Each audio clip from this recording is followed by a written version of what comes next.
exit now. The very solemn note. For those of you who do not know, but I mean, how could you not? For the fans out there that are listening to this, on the premiere of The Dark Knight Rises in Colorado, there was a very large-scale shooting at one of the theaters there, and an individual who came into the theater, who called himself the Joker, but dressed up in SWAT and military pieces. He looked more like Ronald McDonald. He had dyed red hair. He had a ballistics helmet on. He had an AR-15 assault rifle, shotgun, a Beretta 9mm pistol, and another pistol I can't remember of right now. And he went into the theater, and he didn't say anything. He just threw canisters of tear gas and began shooting people. Over 50 were injured with life-changing wounds, psychological. There's a few that will never walk. 12 individuals were murdered, and one was a 6-year-old. One was a 6-year-old. One was Didn't a baby die? 3-month. One was a father of 2 girls who protected his girls. 3 of them were military soldiers. 2 guys shielded their girlfriends from the bullets. It's 3. 3 guys shielded their girlfriends from the bullets. And one guy was... These are the notable aspects of the story that I'm remembering. One guy was a culinary student who was a fat guy. He was a large guy. Jumped in front of 2 other people and took the bullets for them.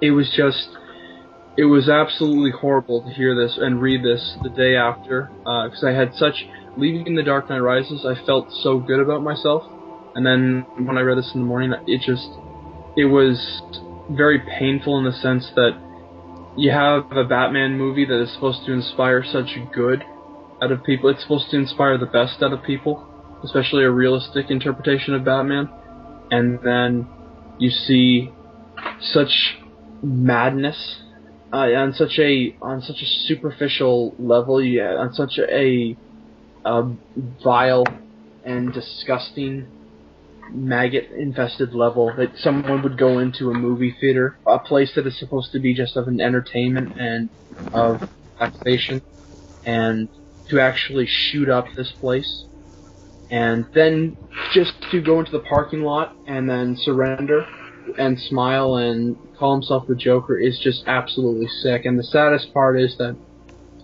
because of this instance, even though he didn't dress completely like the Joker, I just find it in bad taste to ever, for me, dress up like the Joker, so I'm pretty much done encouraging that behavior at cons. Even though it's not the same to me on a somewhat relatable level, it's no longer something I want to endorse, and it's very sad because you'll have Heath Ledger's father who comes on and makes a statement saying it wasn't Heath's fault, it wasn't the character's fault, it was just this madman's fault. And it's very unfortunate because the character, at least this interpretation of the character, is a little bit ruined for me on some level. But beyond that, it's just this whole experience has shaken something with me, because here, not too long ago, maybe a week and a half prior to this, and Martin will know this, that in Toronto, we've had 2 murders at a barbecue in on the outskirts of Toronto and in Scarborough, and it was at a family barbecue, and there were some people from the area that wanted to come in, and they were denied, and they came back with 100 people. These were young guys, and one was insulted, or one got in a fight, pulled out a gun, and people began shooting at each other, and a young 15-year-old girl was killed, and a 22-year-old guy was killed. Very promising, happy figures. and many people were shot and wounded. And prior to this, the Eaton Center shooting happened at in Toronto, where one or two people were killed, and it's been very awful these past few months when it came to shootings for me personally. So this is why I feel it's necessary for now, at the very end of this review, to just acknowledging the loss of these 12 individuals who lost their life, had their lives stolen from them. And by the sounds of it, they were all heroes. They all died. Well, one particular girl who is a hero, there was a girl who was shot in the neck, and Barack Obama personally addressed this. There was a girl that was shot in the neck by one of the rifle shots, and she was bleeding from her jugular vein, and her girlfriend was told by the girl bleeding out her neck to run, escape, get out of the theater, but the girlfriend of the girl wouldn't leave, and she applied pressure on the neck so that she wouldn't bleed out. And while she did this, she called 911 on her cell phone, and thankfully the girl who was shot in the neck lived. And it was just a moment that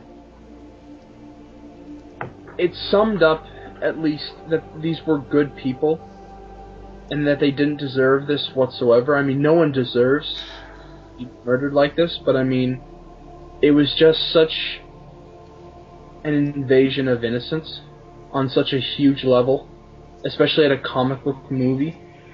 And I'm going to remember this for years to come when it comes to me being in criminology at my university, and it's definitely going to be a backbone in my research. So beyond that, I just want to acknowledge this in this video and say that it's very heartbreaking, because I am a comic book fan, and we are comic book fans, and it is horrible to hear that this happened. Words cannot possibly describe the amount of agony the friends and family are going to go through with this, after this. And it's just horrible to hear, let alone experience. So that's all I have to say. I don't know if you guys want to say anything, put your opinion. You can go first, Jordan. Alright, I'm gonna sound like a fucking conservative redneck, but that guy shouldn't be alive right now. They should have shot him on sight. He's a rabid animal. He shouldn't be alive. But to make up for that guy should have had all those goddamn assault rifles to stop. I'm okay with people owning pistols, but you should not own a goddamn assault rifle that people in the military are using. That should be banned. You should only be able to have handguns and hunting rifles, and only hunting rifles, because I know people hunt and they actually do it for, like, they actually use the meat and stuff, and that will never go away. You shouldn't be able to have assault rifles and okay. Can I respond to your comment? Because I have talked about my friends and family about this, and it is a legitimate thing you've said. When it comes to him dying, I know the death penalty is in Florida, so it's a different way of thinking. Canada, all across the provinces, we don't have the death penalty because we believe in the value of life, even if in some scumbags. Here's my view on it, is that I don't want him to die. I want him to suffer in solitary. The darkest part of me wants him to live his life knowing that he has been robbed. He has robbed himself of any future joys he might have, of freedom, of love and comforts of a normal life because of what he's done. He would be killed the moment he sets foot on the yard. So that means he will have solitary confinement for the rest of his life. And he will have to sit in silence with himself for the rest of his life. And that may seem no big deal for a minute, a day, a week, a month, but it's the years that will add up. And that is something. I don't think his mind works like that. I think he's probably gonna plead insanity.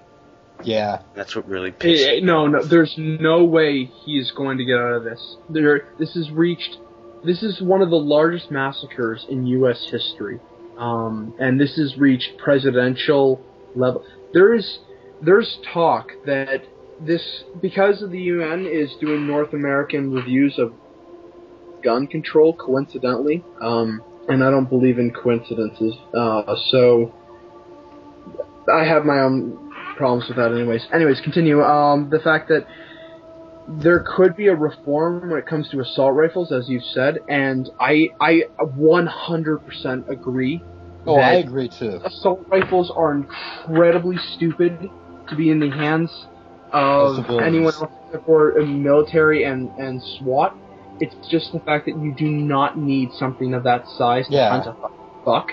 But here's the problem, and it's beyond the constitutional right of the right to bear arms, which I think it's only for the militia anyways, which most people don't understand.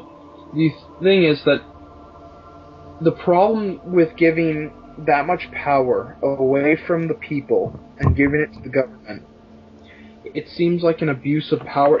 This is my problems with guns. You can't win if you take them away, and you can't win if you give them. Because there's going to be a corruption on some level. You know the whole saying, power corrupts, but absolute power absolutely corrupts. If you take away assault rifles, if there was ever a moment where the United States government could not be trusted with their power, then the people wouldn't be able to have their revolution. And that's the problem.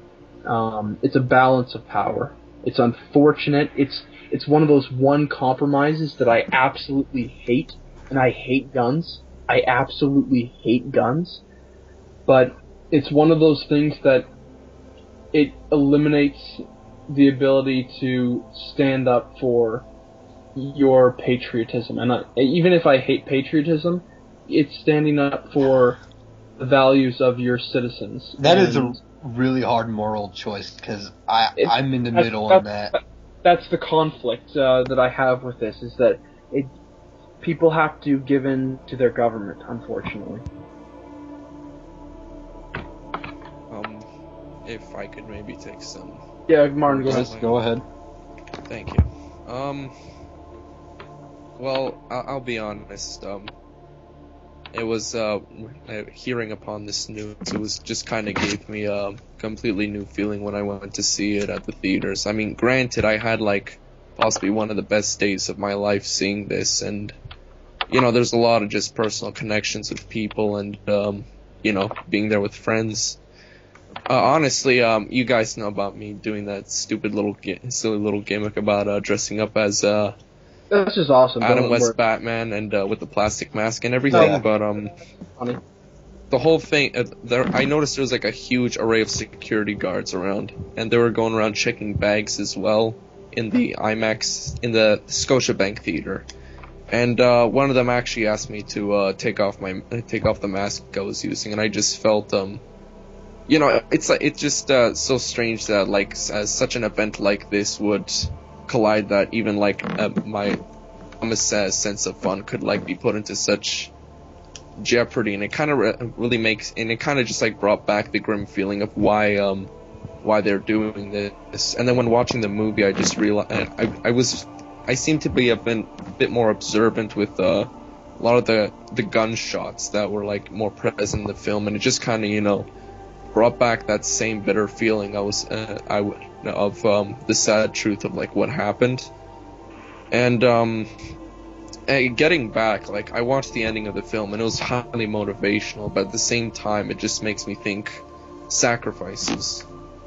There was a lot of sacrifice in the film, and over what happened with the shooting, there was a lot of noble sacrifices there too, and this stuff is going to be remembered for a long time. But it just really makes you wonder, such a catastrophic event like this, and how it just impacts so many people in such a very depressing way. I mean, even Christian Bale, I felt that his action was really noble. That really warmed my heart. It really, and I saw the. I literally smiled all day after seeing that picture. Yeah. Yeah, the thing is, I saw that, and I saw like a lot of the Facebook petitions asking to go over there and dressed up as a bat suit, and I thought it was a good idea, but the suit was kind of pushing it. But when I heard that Christian Bale was there, it would be a little in bad taste because it's like he's supporting the studio. He went there himself. Yeah. Anyways, what I was just meaning to say, it was just amazing. Like, just from the 2 pictures I've seen of him, he didn't really want much publicity, a stunt from this. He wasn't asking for a show. He didn't come in any bat suit. He didn't even come in any like celebrity clothes. He just he dressed like a normal guy and just wanted to dressed down there, immortal like everyone else, and he just was there for them. And I'm just glad that even someone who took such a reputation with the man who went into the cowl of Batman was actually able to go down there as a simple person, like a simple guy like us, and go down there and support it, and it really shows how much it impacts. That's more valuable that way, for sure. Oh yeah, Christian Bale is one of the best class acts in Hollywood, I think. And even though they're supporting Warner Brothers or anything, and I just have a totally new respect for the man, honestly. Well, that's the problem that I've always had, is that people have always treated Christian Bale with such... They've always treated him like a psychopath, especially with when he was in Britain. The recording in Terminator? The recording... Yeah, that kind of painted him in a weird light. This, I think, completely blows... Now, we don't have to look back at that anymore. That guy probably was an asshole. Not only that, though, but I mean, also with allegedly him beating his mom. I heard about that. It was his sister as well, something. Yeah, you know what? It's just like... He's honestly one of my favorite actors, and he's a fantastic actor, no doubt. I just never knew him as a person. As a person, I really do believe he is a decent human being. I really do believe he is a good guy. Also doesn't help that the guy is under constant pressure of everyone.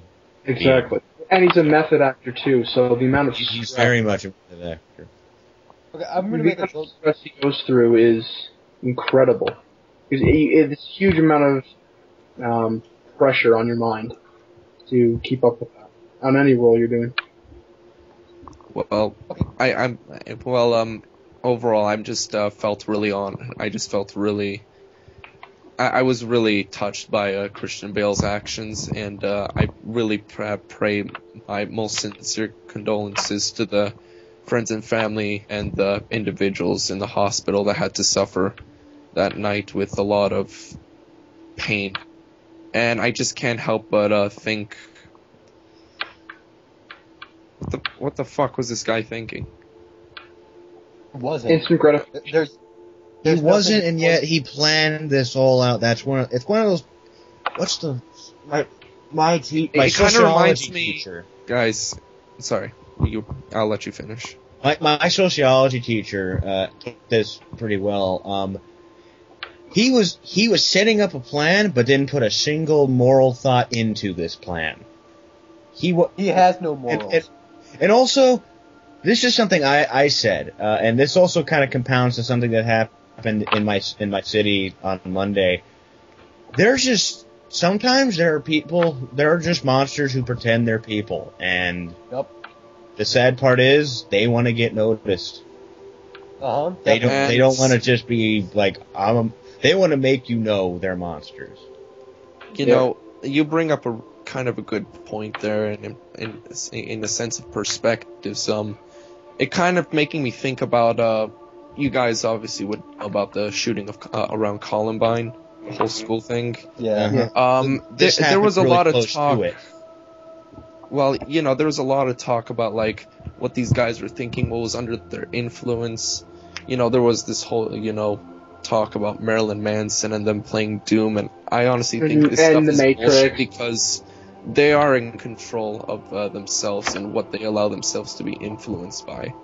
And I think with this guy here telling everyone he's the Joker, I just think that's in really bad. I think that's in bad taste and just giving a really bad light to fans everywhere. I mean, Yeah, I mean, I remember there was a report like long ago, like after The Dark Knight came out, there was some guy who actually dressed up as Joker, went to some daycare, took some kids, and just killed them. What? I never heard that. I've never read that. I read that somewhere. I can't remember, but it was probably like in 2009 or 2010. Do these people not understand it? I know this is going to sound a little retarded and sort of mean-spirited, but do these people understand the character? That's what... a bit more high class than shooting up a movie theater or killing kids.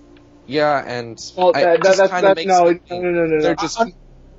Jordan, on that point, as a fan, I'm just going to shut you down there. In Dark Knight Returns, he poisons an entire Boy Scout troop with cotton candy that's laced with arsenic. So, thank you. I knew someone was going to beat me to that punch. So, just on that note, well, the point Joker being has no limits as to what evil he can do. But then I remember there was one reference about him doing some crossover with the Red Skull and something about, and he was talking about how he's a Nazi, and Joker mentioned how he even wouldn't resort to being. He's a patriotic maniac. He may be a maniac, but he's a patriotic maniac. So honestly, I think this whole "I'm the Joker" thing is a fucking scapegoat, just like the people I agree. The people who blame them killing people on video games, it's a scapegoat. Look, this thing influenced me. No, it didn't. You did this yourself, you scum. Exactly. That I kind of feel the same way with the Columbine thing, that they're just using those examples in the news as scapegoats. Hell, you guys know how much of a huge Clockwork Orange fan I am, and it seems every news report out there that has to do with really young kids doing some very brutal acts of violence or resorting to murder, they always reference that film, and I'm just thinking they don't understand the point of the film. It's not about the brutal violence it's not about the brutal violence that's going around. It's basically supposed to be a really philosophical message about like what the free will can do. And honestly, I watched the film when I was like 7, and look at me, you don't see me going around. Exactly. People have to recognize that there is a time and a place to draw certain aspects from fiction. There is a time and a place to say, I want my morality to be based on this, such as I have based tons of my morality and tons of my inspiration from Batman, Daredevil, and Spider-Man in a time period where I dealt with bullies and suicidal thoughts and all that crap, but I mean, like, there's a time and a place to appreciate what these stories have to offer, but then you have to recognize there's a lot of evil that can be inspired from this, and you have to just differentiate what is acceptable and what's not acceptable. And Clockwork Orange is specifically for that. I love Clockwork Orange too, but it's about control versus free will, especially with government institutions, and how people are treated and how they treat each other. And that's not the point. Ultra-violence is not the point. Ultra-violence is supposed to be how they respond to it. So, when it comes to, like, comic. Sorry, you're cutting out, Jordan. Yeah, you're cutting out. And take inspiration from the Joker. That's just unacceptable. Agreed. We still don't know why he did this at all. Well, he was drugged out of, he looked out of his mind on his quote.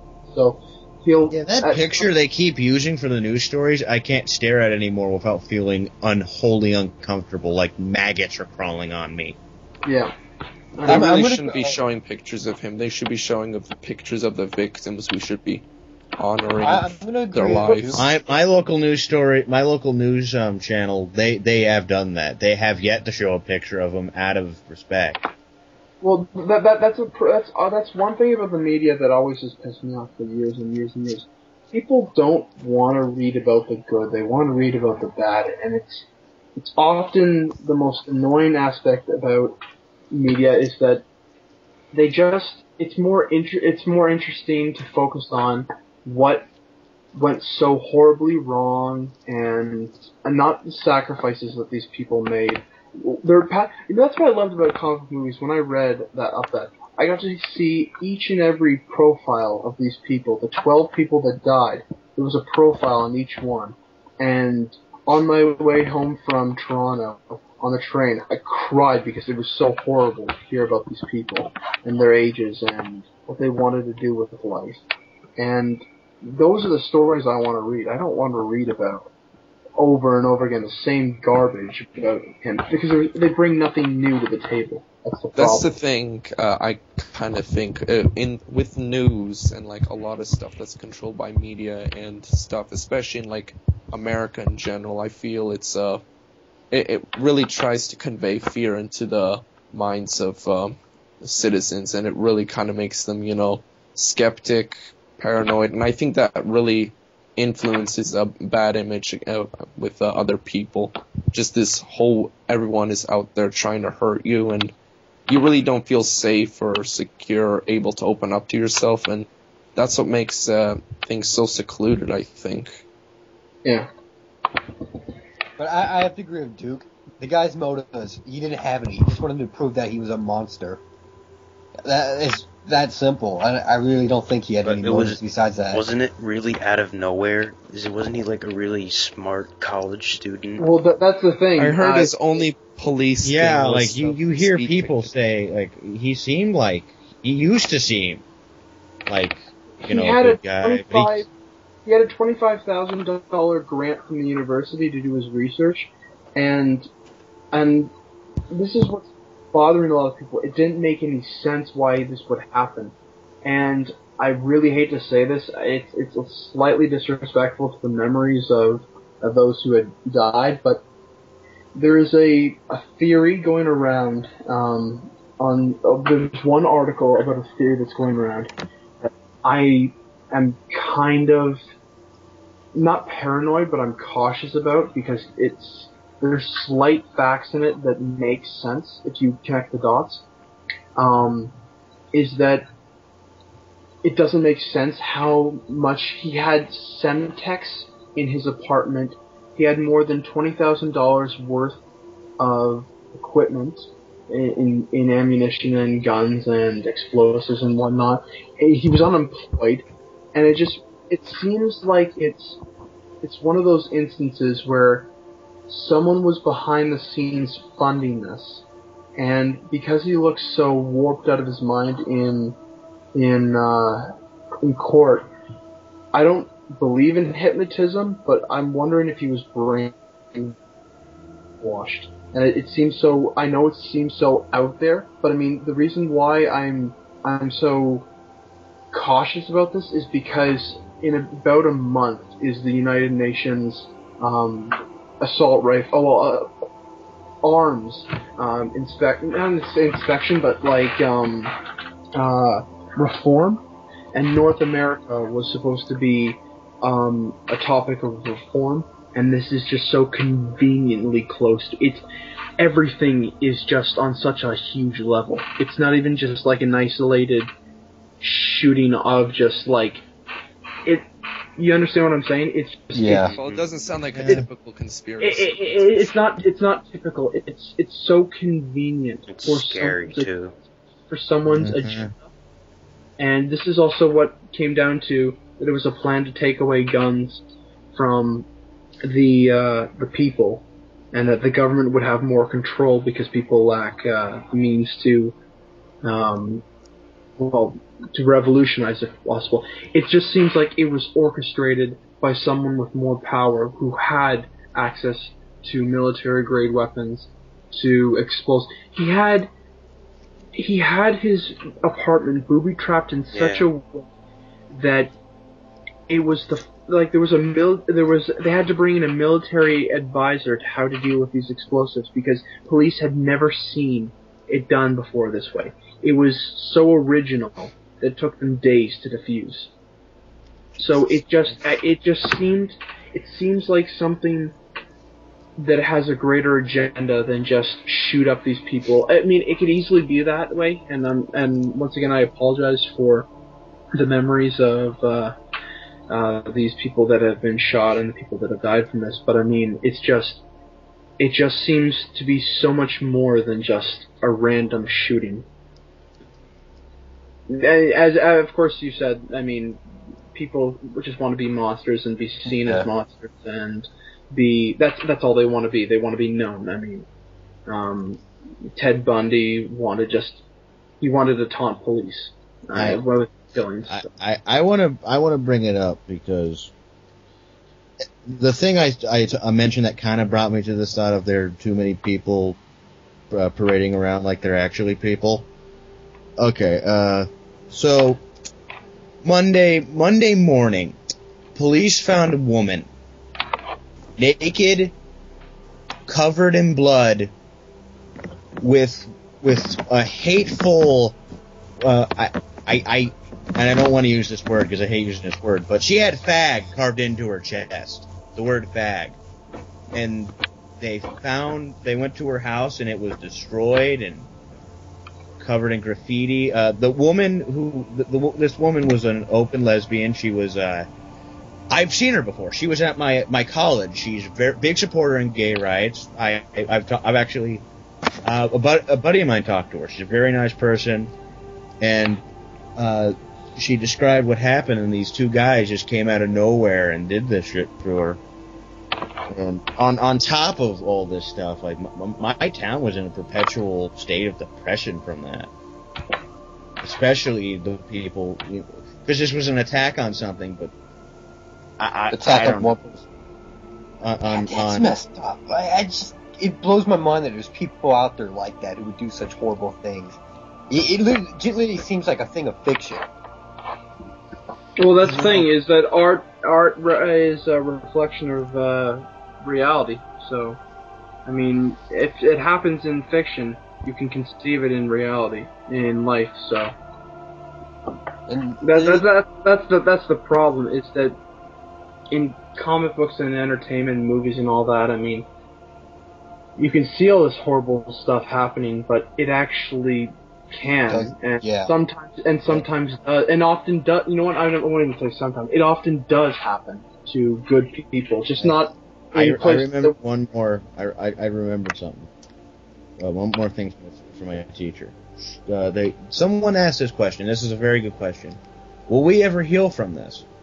And my teacher waited 5 seconds, took a giant breath, and said, "The wounds will heal. Scars will be forever."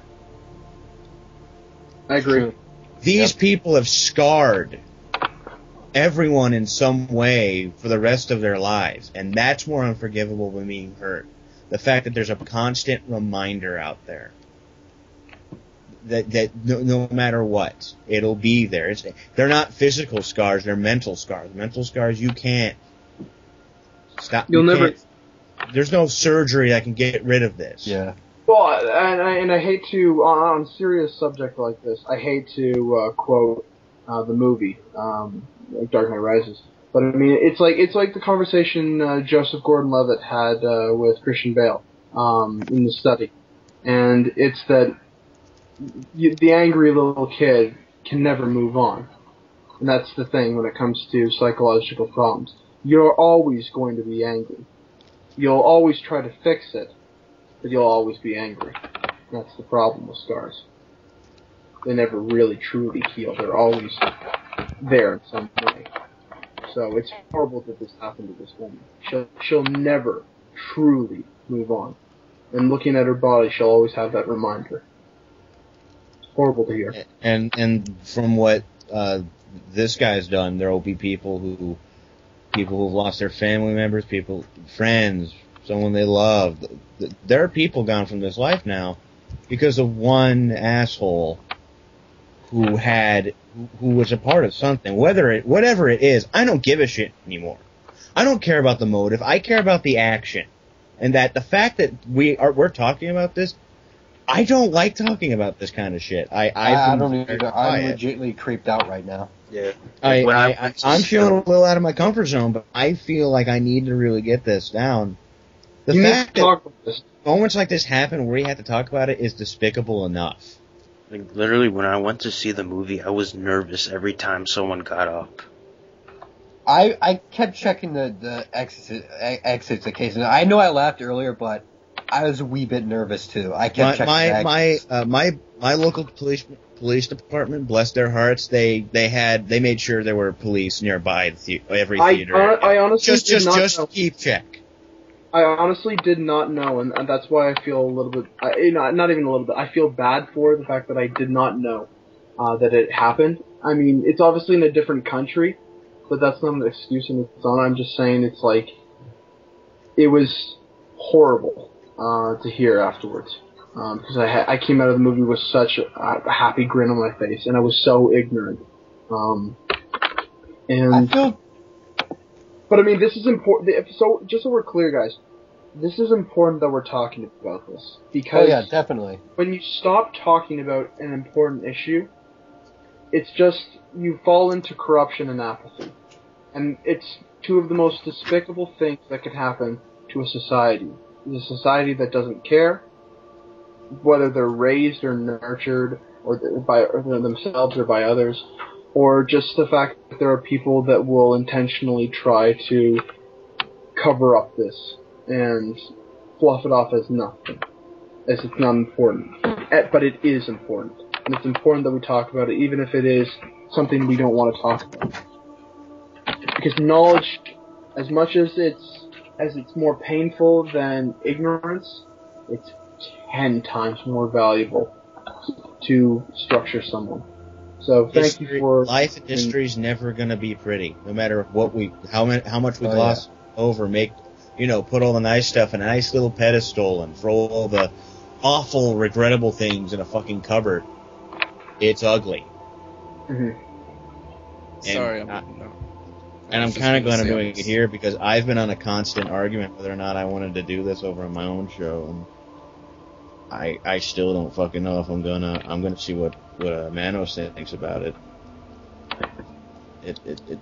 It's sad, and it's hard to especially talk heartbroken that we're doing it on this show, because this show's usually all about the lulz. Yeah.